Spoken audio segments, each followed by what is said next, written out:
You ask Tiger to solve. This deals with linear equations with one unknown. The final result is z equals 48/35. Let's solve it step by step. Swap sides. Group all constants on the right side of the equation. Add 5/7 to both sides.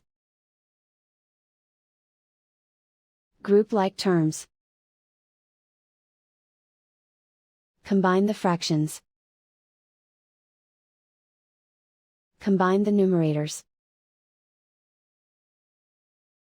Reduce the zero numerator.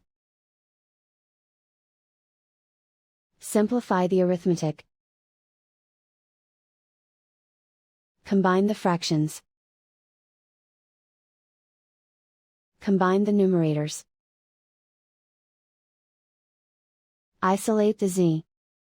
Multiply both sides by inverse fraction 8/5. Group like terms. Multiply the coefficients. Simplify the fraction. Multiply the fractions. Simplify the arithmetic.